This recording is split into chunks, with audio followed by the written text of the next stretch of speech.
یہاں یہ جو 8 صورتوں کا ایک سلسلہ چلا آ رہا تھا وہ بھی ختم ہوا، اور یہ کہ جو 5واں جو گروپ ہے مکی اور مدنی صورتوں کا، ان میں سے جو مکیات کا سلسلہ ہے وہ ختم ہو گیا، اور یہ 13 صورتیں ہیں: سورہ سبا، فاطر، پھر یاسین، پھر صافات، پھر صاد، اور پھر یہ 8 صورتیں: سورہ زمر، اور پھر مومن، اور پھر حامیم سجدہ، اور شورا، اور زخرف، اور دخان، اور جاسیہ، اور احقاف۔ یہ صورتیں ہیں کہ جہاں مکیات ہیں۔ اب اس کے ساتھ 3 مدنیات ہیں۔ یہ 3 جو مدنیات ہیں ان میں سے 2 صورتیں تو بڑی ہم وزن ہیں اور جوڑے کی شکل میں ہیں، لیکن ایک صورت جو ہے اگرچہ بہت جامع صورت ہے قرآن حکیم کی وہ، لیکن اس کو ہم کہہ سکتے ہیں مضمون کے اعتبار سے کہ وہ سورہ فتح کا ایک ضمیمہ ہے۔ اگرچہ اسلامی ریاست کے اصول، اسلامی معاشرے کے لیے بنیادی ہدایات کے اعتبار سے قرآن حکیم کی اہم ترین، جامع ترین صورت ہے۔ 18 آیات میں اللہ تعالیٰ نے، یوں سمجھیے کہ سورہ نساء، سورہ مائدہ میں جو اصول دیے ہیں اسلامی معاشرے کے اور اسلامی ریاست کے، ان کا لب لباب اور خلاصہ 18 آیات میں ہے سورہ حجرات کی۔ جہاں تک سورہ محمد صلی اللہ علیہ وسلم کا تعلق ہے، یہ بھی قرآن کی ان صورتوں میں سے ہے کہ جس کے 2 نام ہیں۔ اس کا نام سورہ قتال بھی ہے۔ زمانہ نزول جو ہے یہ غزوہ بدر سے متصلاً قبل نازل ہوئی ہے، یعنی سورہ بقرہ ہی کا ضمیمہ اس کو سمجھنا چاہیے۔ سورہ بقرہ ہے، اکثر وہ آیات جو نازل ہوئی ہیں ہجرت کے بعد سے لے کر اور غزوہ بدر تک، ایک تو ان کا بڑا مجموعہ ہے جو 40 رکوعوں پر مشتمل ہے، وہ تو سورہ بقرہ ہے، لیکن اس کو علیحدہ رکھا گیا ہے، اگرچہ ہے اسی سلسلے کے اندر، اور اس کے علیحدہ رکھنے کا میں بیان کروں گا کہ سبب کیا ہے۔ تو گویا کہ اس کو ایک طرح سے سمجھیے کہ زمانہ نزول کے اعتبار سے یہ سورہ بقرہ کا ضمیمہ ہے، غزوہ بدر سے قبل نازل ہوئی۔ اور اس کا پس منظر کیا ہے کہ جب یہ حضور نے صلی اللہ علیہ وسلم اپنا اقدام کا عمل شروع کیا ہے، یعنی ایک تو 12 برس تک مکے میں تو حکم یہ تھا کہ ہاتھ بندے رکھو، ہاتھ رکے رکھو، نو ریٹیلیشن، ریونج کا کیا سوال، انتقام تو بہت دور کی بات ہے، no raising of hands even in self defence, اپنے بچانے کے لیے بھی ہاتھ نہیں اٹھانے۔ اگر خباب بن الارت سے کہا گیا کہ اتارے کپڑوں اتار دو، لیٹ جاؤ انگاروں کے اوپر لیٹ جاؤ۔ حضرت یاسر کو اور حضرت سمیہ کو اور حضرت عمار کو جو کچھ بھی ایذائیں دے رہا تھا ابو جہل، کسی مسلمان کو اجازت نہیں تھی کہ جا کر اس کا ہاتھ پکڑے، نہیں۔ یہ مرحلہ تھا پیسو ریزسٹنس کا کہ جو تکلیف آئے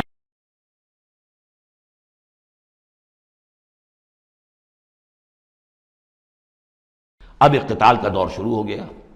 لیکن یہ کہ جو منافقین تھے یا جن کے دلوں میں روگ تھا،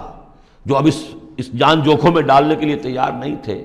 وہ کچھ کہہ رہے تھے کہ آخر لڑائی بھڑائی کا کیا فائدہ ہے، یہ تو کوئی صلح سے کام کرنا چاہیے۔ یا کوئی یہ بھی کہتا ہوگا کہ گڑ دے کر مارا جا سکتا ہو تو زہر کائے کو دینا ہے، ہم اپنی دعوت و تبلیغ کے کام کو بس جاری رکھیں۔ اور یہ تو محمد نے، معاذ اللہ میں ان کی بات نقل کر رہا ہوں، یہ محمد نے خود جو ہے مہم جوئی شروع کر دی ہے کہ انہوں نے جو ہے ان کو چھیڑ چھاڑ شروع کر دی، ان کے قافلوں کا تعاقب شروع کر دیا، ان کی جو ہے وہ گویا کہ لائف لائن کے اوپر ہاتھ ڈال دیا۔ تو یہ جو حقیقت اقدام تو کر رہے ہیں یہ خود، اور اس سے گویا کہ لڑائی بھڑائی کا سلسلہ شروع ہو جائے گا۔ تو ان کے دلوں میں تو تھا روگ نفاق کا کہ وہ چاہتے نہیں تھے کہ ہمارے ایمان کا یہ امتحان ہو جائے کہ ہم سے کہا جائے کہ نکلو اللہ کی راہ میں جان ہتھیلی پر رکھ کر، لیکن وہ جو اس کی آڑ لے رہے تھے وہ کہہ رہے تھے کہ یہ لڑائی بھڑائی اور یہ جو ہے فساد، بلکہ صلح جوئی کے ساتھ معاملہ کرو۔ اور نوٹ کر لیجیے سورہ بقرہ کے دوسرے رکوع میں آیا تھا وَإِذَا قِيلَ لَهُمْ لَا تُفْسِدُوا فِي الْأَرْضِ قَالُوا إِنَّمَا نَحْنُ مُصْلِحُونَ أَلَا إِنَّهُمْ هُمُ الْمُفْسِدُونَ وَلَٰكِن لَا يَشْعُرُونَ۔ تو گویا کہ اس جو بھی ہو رہی تھی اس وقت، ان کی جو ذہن کی کیفیت تھی، اس میں اللہ تعالیٰ کی طرف سے یہ سورہ مبارکہ نازل ہوئی ہے، اور یہ اسلوب کے اعتبار سے پورے قرآن میں منفرد ہے۔ بالکل ایبرپٹلی شروع ہو رہی ہے، کوئی تمہید نہیں، کوئی حروف مقطعات نہیں، کوئی اللہ کی حمد، کوئی اور شے، کچھ نہیں، قرآن مجید کی عظمت کچھ نہیں، بلکہ الذین، اس سے جملہ شروع ہو رہا ہے جو عام طور پر جملے کے شروع کے لیے عام اسلوب نہیں ہے۔ پھر یہ کہ وہ جو اسلوب ہوتا ہے آیات کے آخر میں اللہ تعالیٰ کے اسماء اور اللہ کی صفات کا، انہ عزیز الحکیم، وہ تو بڑا غفور ہے، رحیم ہے، اس طرح کی کوئی شے آپ کو یہاں نہیں ملے گی۔ اسلوب بالکل مختلف ہے، ہر آیت ایبرپٹ شروع ہو رہی ہے، سورت بھی ایبرپٹلی شروع ہوئی ہے اور ایبرپٹلی ختم ہو جائے گی۔ اسی طریقے سے ہر آیت جو ہے شروع ہوتی ہے اور ایبرپٹلی ختم ہو جاتی ہے، بغیر کسی اختتامی اللہ کے اسماء اور صفات کے حوالے کے۔ باقی اس میں اور سورہ جو اگلی صورت ہے سورہ فتح، اس میں کیا ترتیب ہے وہ یہ ہے کہ حضور کی انقلابی جد و جہد کا جو آخری مرحلہ تھا، یعنی قتال، آرم کانفلکٹ، اس سے متصلاً قبل یہ سورہ محمد نازل ہو رہی ہے، اور اس کا جو اختتام ہو رہا تھا اور اللہ تعالیٰ کی طرف سے جو فتح آئی ہے اس کی تمہید ہے سورہ حدیبیہ، انا فتحنا لک فتحا مبینا۔ تو گویا کہ یہ دونوں اینڈ ہیں اس کے، جو آخری مرحلہ تھا انقلاب محمدی صلی اللہ علیہ وسلم کی جد و جہد کا، اس میں جو عام کانفلکٹ شروع ہو رہا ہے غزوہ بدر سے، اس سے قبل یہ صورت نازل ہوئی، اور جب آخری فتح ہونے والی ہے اور وہ فتح مکہ کی ہوگی، لیکن اس سے قبل جو اللہ نے تمہیدی فتح دی ہے وہ فتح ہے انا فتحنا لک فتحا مبینا، وہ صلح حدیبیہ جس کا ذکر جو ہے وہ سورہ فتح کے اندر ہے۔ یہ ربط ہے ان میں۔ بسم اللہ الرحمن الرحیم۔ الذین کفروا وصدوا عن سبیل اللہ اضل اعمالہم، جن لوگوں نے کفر کیا اور اللہ کے راستے سے روکا اور خود بھی رکے، صدا یا سدو میں عرض کر چکا ہوں بار بار، رکنا بھی روکنا بھی، یہ فعل لازم بھی ہے فعل متعدی بھی ہے۔ جنہوں نے کفر کیا خود بھی رکے اور دوسروں کو بھی روکا اللہ کے راستے سے، اللہ نے ان کی ساری جد و جہد کو ضائع کر دیا، اضل اعمالہم، ان کی ساری کوشش جو تھی اللہ کے دین کے راستے کو روکنے کی، حضور کی دعوت کو کے راستے کو روکنے کی، سب جا چکی، ضائع ہو چکی، اکارت ہو چکی۔ اور اب یہ قافلہ جو ہے دعوت محمدی کا صلی اللہ علیہ وسلم اور انقلاب نبوی کا، یہ اپنے منزل کی طرف بڑھے گا، وہ آخری درجے میں اب شامل ہونے والا ہے۔ والذین آمنوا وعملوا الصالحات وآمنوا بما نزل علی محمد وهو الحق من ربهم کفر عنہم سیئاتہم واصلح بالہم، اور اس کے برعکس جو لوگ ایمان لائے، جنہوں نے نیک عمل کیے اور جو ایمان لائے اس شے پر جو نازل کی گئی ہے محمد پر صلی اللہ علیہ وسلم، وهو الحق، اور وہ حق ہے، من ربهم، ان کے رب کی طرف سے، کفر عنہم سیئاتہم، اللہ نے دور کر دیے، معاف کر دیے ان سے ان کی خطائیں، ان کی غلطیاں، واصلح بالہم، اور ان کے حال کو، ان کی کیفیت کو سنوار دیا، بنا دیا، ان کی سیرتیں، ان کے کردار۔ اب دیکھ لو یہ جو صحابہ کی جماعت جو ہے، ان کی سیرتیں دیکھو، ان کی شخصیتیں دیکھو، اللہ تعالیٰ نے ان کو نکھار کر ان بھٹیوں میں سے گزار کر کے جو مکے میں تھیں، جن میں سے کہ آزمائشوں کی بھٹیوں میں سے نکل کر آئے ہیں، تو کندن ہو چکے ہیں، خالص زر خالص۔ ذالک بان الذین کفروا اتبعوا الباطل، یہ اس لیے کہ جن لوگوں نے کفر کیا انہوں نے باطل کی پیروی کی، لہذا وہ تو نتیجہ اس کا وہی نکلنا تھا جو نکل رہا ہے۔ وان الذین آمنوا اتبعوا الحق من ربهم، اور جو لوگ ایمان لائے انہوں نے پیروی کی حق کی جو ان کے رب کی طرف سے آیا ہے۔ کذالک یضرب اللہ للناس امثالهم، اسی طرح اللہ تعالیٰ لوگوں کے لیے ان کی مثالیں بیان کرتا ہے۔ فَإِذَا لَقِيتُمُ الَّذِينَ كَفَرُوا فَضَرْبَ الرِّقَابِ، اب یہ ہے آیت جو مشکلات القرآن میں سے ہے۔ اس کی وجہ کیا ہے کہ اس میں بھی ایک تقدیم و تاخیر ہے۔ تقدیم و تاخیر کا اصول میں بتا چکا ہوں، قرآن مجید میں ہوتا ہے اس کے آہنگ کی وجہ سے، اور غور کرنا پڑتا ہے کہ اس کی اصل ترتیب کیا ہے، اور اس سے پھر بات واضح ہوتی ہے۔ تو یہ قانون دیا جا رہا ہے، اسی کا حوالہ تھا سورہ انفال میں کہ اگر یہ پہلے سے بات نہ آ گئی ہوتی تو اے مسلمانوں، تم نے جو یہ قیدیوں کو زدہ فدیہ لے کر چھوڑنے کا فیصلہ کیا ہے، اس پر تم پر بڑی سخت گرفت ہوتی ہے اللہ کی، لیکن چونکہ یہ آیت آ چکی تھی اب وہ اس کی وضاحت میں کر دوں گا آپ کو۔ فَإِذَا لَقِيتُمُ الَّذِينَ كَفَرُوا، تو اے مسلمانوں جب اب تمہاری مٹ بھیڑ ہو کافروں سے، اب جو ہے آرم کانفلکٹ شروع ہونا ہے، اب تلوار سے ٹکرائے گی، میدان میں تمہیں آنا پڑے گا، تو اس کا قاعدہ کیا ہے؟ فَضَرْبَ الرِّقَابِ، تو ان کی گردنوں کو مارنا ہے، پہلا کام یہ ہے، ان کی گردنیں مارو، انہیں قتل کرو۔ حَتَّى إِذَا أَسْخَنْتُمُوهُمْ، یہاں تک کہ جب تم ان کو اچھی طریقے سے کچل دو، ان کی طاقت ختم ہو جائے، فَشُدُّ الْوَثَاقِ، پھر تم ان کو قیدی بنا سکتے ہو، پھر باندھو ان کو مضبوطی کے ساتھ۔ فَإِمَّا مَنًّا بَعْدُ وَإِمَّا فِدَاءً حَتَّى تَضَعَ الْحَرْبُ أَوْزَارَهَا، اور پھر چاہے تو انہیں اس کے بعد جو ہے تم چھوڑ سکتے ہو احسان رکھ کر، بغیر فدیہ لیے، اور وَإِمَّا فِدَاءً، یا فدیہ لے کر، حَتَّى تَضَعَ الْحَرْبُ أَوْزَارَهَا، یہاں تک کہ جنگ جو ہے وہ اپنے ہتھیار رکھ دے، ڈال دے۔ اس میں ہے اصل میں تقدیم و تاخیر، یہ پہلے ہے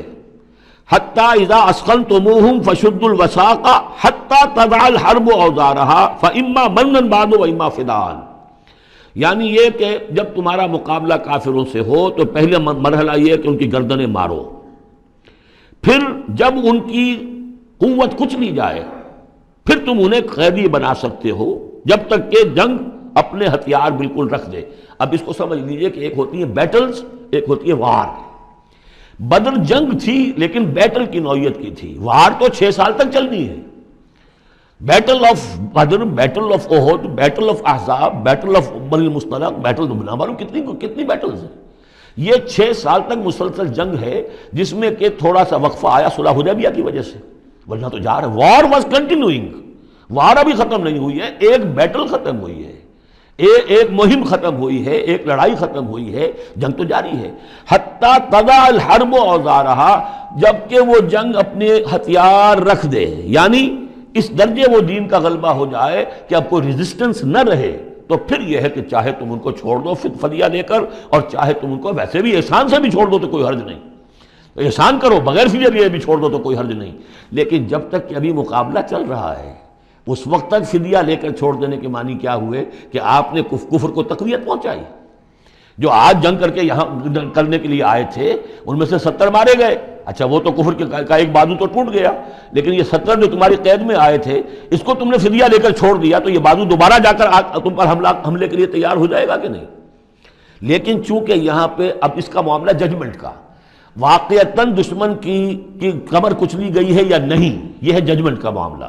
تو حضور نے اگر یہ سمجھا کہ قمر کچھ نہیں گئی ہے تو اس کے اوپر پکڑ نہیں ہو سکتی۔ اجتہاد جو ہے، اجتہاد کا اصول یہ ہے کہ اجتہاد میں مخطی بھی ہو تو اسے اجر ملتا ہے، اور مصیب ہو تو دوہرا اجر ہے۔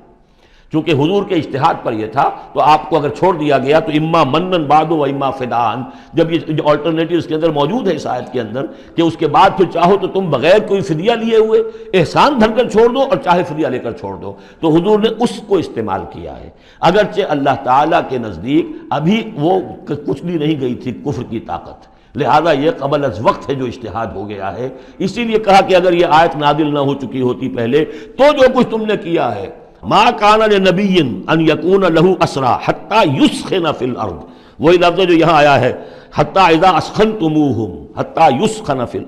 الارض، کسی نبی کے لیے یہ روا نہیں ہے کہ وہ کوئی قیدی بنا لے جب تک کہ زمین میں پوری طریقے سے خونریزی نہ ہو جائے اور کفر کو کچل نہ دیا جائے۔ تریدون عرض الدنیا، تم دنیا کا ساز و سامان چاہتے ہو کہ یہ فدیہ دیں گے رقم آئے گی، واللہ یرید الآخرہ، اللہ کے نگاہوں کے سامنے آخرت ہے۔ اللہ عزیز الحکیم، اللہ عزیز اور حکیم ہے۔ لولا کتاب من اللہ سبقا، اگر یہ اللہ کی طرف سے وہ کتاب پہلے آنا چکی ہوتی، حکم، اب یہ کتاب کے معنی پھر وہی حکم ہے یہاں پر، اللہ کی طرف سے پہلے یہ آیت جو ہے جو اس حکم پر مبنی ہے وہ نازل نہ ہو چکی ہوتی، لمسکم فیما اخذتم عذاب عظیم، تو جو کچھ تم نے لیا ہے اس پر تمہارے اوپر بڑی سخت گرفت ہوتی ہے اللہ کی طرف سے، لیکن چونکہ وہ تھی فَكُلُوا مِمَّا غَنِمْتُمْ حَلَالًا طَيِّبًا، تو جو بھی اب تمہیں غنیمت ملی ہے اسے کھاؤ حلال، اور اس کو حلال اور طیب سمجھتے۔ یہ ہے اس آیت کا مطلب، جب تمہارا مقابلہ ہو دشمنوں سے تو گردنیں مارنا ہے پہلا کام، پھر جب پوری طرح کچل لو، طاقت کچھ نہیں گئی کفر کی، تو پھر قیدی بھی بناؤ، فَشُدُّ الْوَثَاقَ حَتَّى تَضَعَ الْحَرْبُ أَوْزَارَهَا، جب جنگ بالکل ختم ہو جائے اور گویا کہ وہ ہتھیار ڈال دیے جنگ نے، ڈگ ڈال دیے، اب کوئی طاقت نہیں رہی کفر میں، پھر تم چاہو تو ان کو فدیہ لے کر چھوڑ دو، چاہو تو بغیر فدیہ کے بھی چھوڑ دو، کوئی بات نہیں، اب کوئی خطرہ نہیں، اس لیے کہ انقلاب آ چکا اور مستحکم ہو چکا، اب ان کا کیا کچھ نہیں ہوگا۔ حتیٰ تضع الحرب اوزارہا ذالک ولو یشاء اللہ لانتصر منہم، اللہ چاہتا تو خود ہی ان سے بدلہ لے لیتا، ان کفار سے انتقام لے لیتا، ولکن لیبلو بعضکم ببعض، اللہ تعالیٰ چاہتا تو اس 1000 کے لشکر کو آنے واحد میں ختم کر دیتا، لیکن اللہ نے تمہیں موقع دیا، تمہاری آزمائش کی، تمہارے صبر کا امتحان لیا، لیکن اللہ تعالیٰ امتحان لیتا ہے، جانچتا ہے بعض کو بعض کے ذریعے سے، وہ 1000 کے لشکر کے ذریعے سے ان 313 کے استقامت کی، ایمان اور استقامت جو ہے اس کی آزمائش ہو گئی۔ والذین قتلوا فی سبیل اللہ فلن یضل اعمالہم، اور جو لوگ اللہ کی راہ میں قتل ہو گئے تو اللہ تعالیٰ ان کے اعمال کو ضائع کرنے والا نہیں ہے، ان کے سارے اعمال کا بھرپور اجر انہیں مل جائے گا۔ سیہدیہم ویصلح بالہم، اللہ تعالیٰ ان کو راہ دے گا، پہنچا دے گا، جنت تک پہنچا دے گا، اور ان کے جو معاملہ ہوگا وہاں پہ ان کے احوال بہت اعلیٰ ہوں گے، بہت عمدہ ہوں گے۔ وَيُدْخِلُهُمُ الْجَنَّةَ عَرَّفَهَا لَهُمْ، اور داخل کرے گا انہیں اس باغات میں جو پہلے ہی انہیں پہچنوا دی ہے، بتا دیا ہے کہ اس جنت میں کیا کچھ ہوگا، وہ تو ہم بتا چکے ہیں قرآن کے اندر، اس جنت میں داخل کرے گا۔ یا ایھا الذین آمنوا ان تنصروا اللہ ینصرکم ویثبت اقدامکم، اہل ایمان اگر تم اللہ کی مدد کرو گے تو اللہ تمہاری مدد کرے گا اور تمہارے قدموں کو جما دے گا۔ یہ بہت اہم قانون ہے اللہ کا، تم اللہ کی مدد کرو گے تو اللہ مدد کرے گا۔ تم اللہ کے دشمنوں سے پینگیں بڑھاؤ، دوستیاں کرو، ان کی وفاداریوں کے دم بھرو، انہیں اپنا سرپرست سمجھو، انہیں اپنا حمایتی اور مددگار سمجھو، اور ساتھ ہی دعا کرو تو دعائے قنوت نازلہ چاہے سال بھر کرتے رہو گے، اللہ نہیں سنے گا تمہاری دعا۔ ڈھاکہ گیا، مشرقی پاکستان گیا، بدترین شکست آ گئی، قنوت نازلہ مکے میں بھی اور مدینے میں بھی پڑھے جا رہے تھے اور پورے پاکستان میں پڑھے جا رہے تھے، اللہ نے نہیں سنی۔ تمہاری دوستیاں کس سے؟ اللہ سے تو ہے نہیں، اللہ کے خلاف تو اعلان جنگ ہے، تمہاری ساری معیشت سود پر چل رہی ہے، تم نے اللہ کے باغیوں کو دوست بنایا ہوا، انہیں اپنا سرپرست سمجھتے ہو، انہی کی مدد پر تمہارا جو ہے سارا سہارا بھروسہ ہے۔ آ رہا تھا کوئی جہاز چل کر امریکہ کا، وہ تو نہیں آیا، تو اللہ کیوں سنے گا تمہاری بات؟